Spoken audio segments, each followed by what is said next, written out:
Recorded Books presents True Story, What Reality TV Says About Us, by Danielle J. Lindemann, narrated by Libby Mcknight. Introduction. Make two lists. In column A, write down as many current U.S. Supreme Court justices as you can name, just off the top of your head. In column B, do the same, but with Kardashians. I recently assigned this exercise in my Introduction to Sociology class. Among the nearly 200 undergraduates, only 3 could name all 9 justices, and only 1 student had a longer column A. I don't point this out to throw my students under the bus. In fact, I have difficulty remembering all of the justices. And, to be fair, there are more Kardashians than justices, particularly if you include the Jenners, and the family keeps replicating.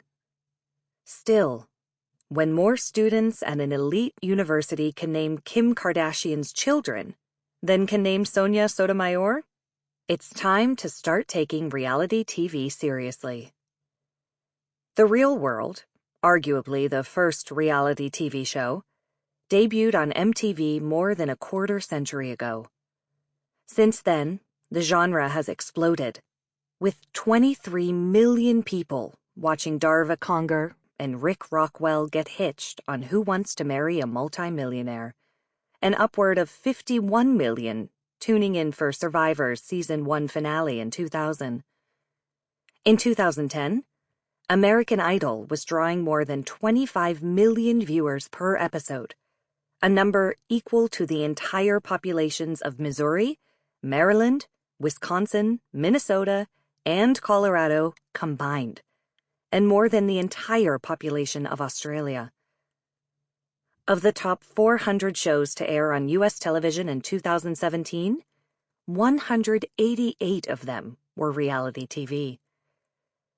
You may call it a guilty pleasure, or, if you're feeling less charitable, trash or train wreck TV, or perhaps, like Ted Koppel, you may wonder aloud if the genre marks the end of civilization.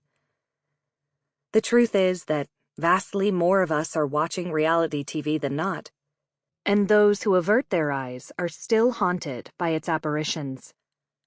One study found that college students who claimed not to watch reality TV, or who said they watched very little, still knew specific details about these shows. Anecdotally, my own encounters with strangers, colleagues, and friends support these findings.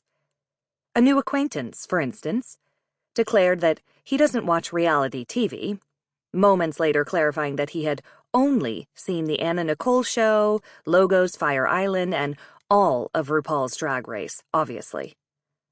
I have this kind of conversation a lot.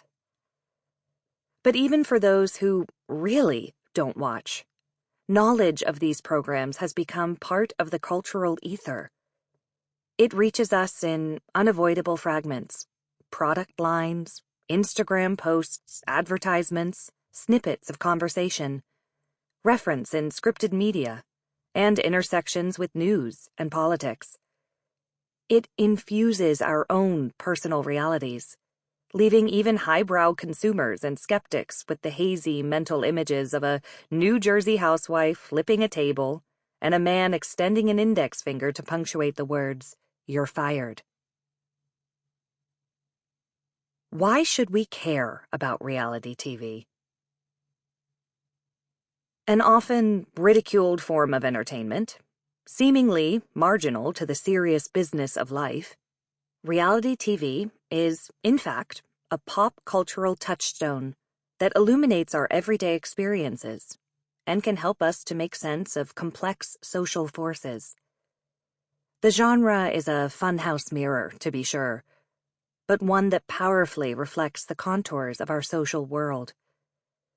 It takes the elements that are central to our culture, our collective preferences, our norms and taboos, and the jagged edges of our social inequalities, and beams them out to us in frenetic detail.